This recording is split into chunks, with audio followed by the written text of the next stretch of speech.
Jake's POV. "Thank you for agreeing to this, familiar sentinel," a Nume general named Trygiv said. "It's my pleasure. Besides, you're helping me out too. Oh, and you can just call me Jake." We were going to a training hall in the castle. General Trygiv asked me to assist in training the royal mages. He'd heard of how strong my magic was, and wanted his soldiers to get experience fighting humans, just in case of another harbinger. I agreed on the condition that I was allowed to continue my runecraft while in the royal capital. Since I will be working with Selakar soon, I will need that runemaker's permit anyway, and this was a good excuse to cut through some red tape, especially since it would be a lot harder to get one outside the army. "Here we are." General Trygiv. He'd been perched on my head, an apparently favourite spot for Nume to choose for some reason, as I walked into a large outdoor area. There was a court with a floor made of easily 24 different materials. Some spots were stone, dirt, vines, metal, water, grass, wood, and some stuff I couldn't place. Surrounding the court were metal beams, with 15 Nume of various sizes, colours and heights, perched in a few groups of 5. "Squads, listen up!" General Trygiv shouted loudly from atop my head. "This is Sentinel. He is a Viking." There were some murmurs from the squads and more than a few icy stares. "Not only is he a guest of the Queen and has generously agreed to help train you all today, but he is also a soldier in Her Majesty's army. He will be treated as an equal. He will not be ridiculed for purging those court mage traitors. You will give him the respect he deserves, or you will get your tail feathers plucked in this match. Mountain Squad, you are first." Could have done without the court mage's remark, but alright. Wait, traitors? I thought, just as General Trygiv left my head, and 5 Nume landed on different terrains around the court. "Sentinel, please choose your preferred terrain," the general said, and landed on a metal beam nearby. "I don't really have one," I said. "An all-rounder? Good. That means better training. Stand anywhere then. The match starts at my signal." The rules had been explained to me before I'd even agreed to do this, so I knew what to expect. And I'd already summoned all my gear, so I was fully armed and armoured. "Okay. Wait, what's the signal?" "Begin!" "Was that the signal?" I shouted, and pulled my shield up just in time for a massive spike of ice to slam into it and shatter. Frick! Without much time to think, 4 more attacks slammed into my shield, armour and legs. As quickly as I could manage, I cast my magnet shield spell, just in time to catch and trap another entire round of attacks. Whispers came from the sidelines, but I was too distracted to pay attention to them. With a few seconds to breathe, I cast fireballs. The purple flames formed in the air and launched at their targets without hitting a single one. Each of them spread their wings and took to the skies. Like bees, they zipped around, some too fast for me to even keep track of. All the while, more and more attacks pelted the magnet shield, but none made it through. I found out in an experiment that launching a fireball from inside the shield ended with me surrounded by plasma and getting bad burns and the resulting uncontrollable inferno, so I made sure to create my attacks outside my spell. "How is he doing that?" one of the Nume flying around me at mock ridiculous asked. "Nothing is getting to him." "Ground level!" another shouted. "I tried, but nothing happened. Did he even notice?" "I did not," I shouted mockingly. Then cast Fireball again, but this time I did it with a plan. Since I clearly wasn't going to be able to hit them with singular attacks, I would just have to attack the whole area instead, and hope the shield, my armour, and my actual physical shield could protect me. "We got a funny one here, Cap. Does anyone else feel a whole lot of mana suddenly?" one of them shouted. Oh yeah, I forgot that could sense mana, I thought, as I filled the whole area with a cloud of my inversion mana. Odin's taught me this game when he was alive. He called it Display Dominate. It rushed out of me like a rolling fog cloud in the wind. "I lost sight of him." "Up!"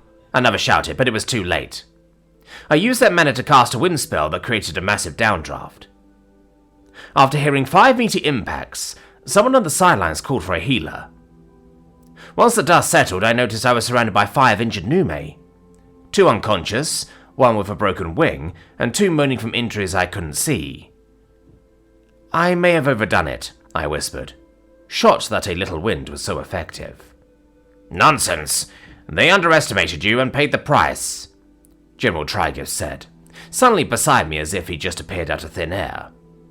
I jumped slightly from surprise. Yeah, but I didn't mean to hurt them so much, I said, feeling guilty as one of the Nume's wings popped back into place with a crackling, crunching noise and a loud scream. You may not have noticed, seeing as how slow you were moving behind that barrier spell, but they were casting powerful magic at you. If you had been hit by any of them, you would not be in much better shape. This may be training, but we train for real combat. Besides, Odinthian breaks his wing every time. Is that right, Odinthian? Yes, General Trygiff, sir. One of the Nume, the one who screamed a few seconds earlier, replied with a groan. He is a good soldier, has a bad habit of landing wings first, but we think we can beat that out of him before he gets put into active rotation for Queen Ompera's private guard. General Trygiff, I said uneasy. Yes? You are a very frightening Nume. Yes, Odinthian groaned. Desert Squad, you are next. As they flew up, I heard a bit of their conversation. That round was so long, but they barely did anything to him. After the first few attacks, nothing landed. Did you see what he did? No, but I felt several massive waves of some really weird mana, one of which never left him.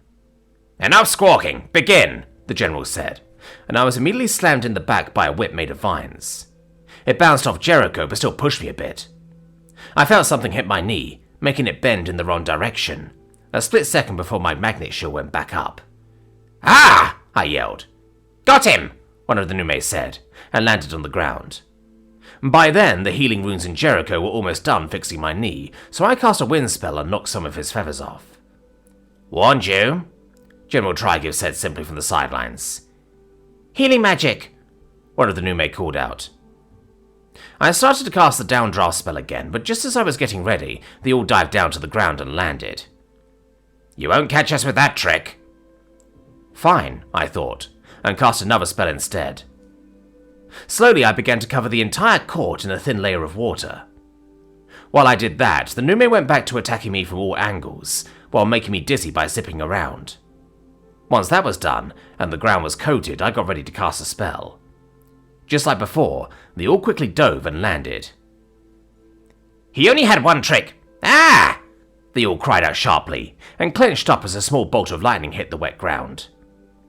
Healers! Someone shouted, and once again a swarm of Nume crowded the court, tending to the injured. One of them flew up to me. How is your limb? It broke, yes? It's fine. My armor healed it. Thanks, though, I said. The Nume nodded and flew to one of the others. This time I saw the general fly up to me, and we talked while the others were being treated. Good thinking. They were too focused on attacking and missed the subtle spell with the water, though I am not sure if I can blame them too harshly. I almost missed it too. Good work. Oh, thank you, sir, I said, panting. After 2 rounds of using the magnet shield, I was almost tapped out. It may have only been less than 7 minutes since we started, but that spell uses a lot of mana. I'm just happy it didn't explode in my face. Again. Right, I was told about that training accident when you were in basic training. Half a year ago now, yes? More like a year. 14 months ago, he said. So, a little more than a year, I said. How many months are in Viking years? Not a Viking. They're an extinct culture, not the name of our species. 12. 12? How many do Nume years have? 23, he said to my shock. Well, this explains why Suma and I can never agree on how long ago something was, unless we talk about it in months, I thought, and a lot of things began to make more sense.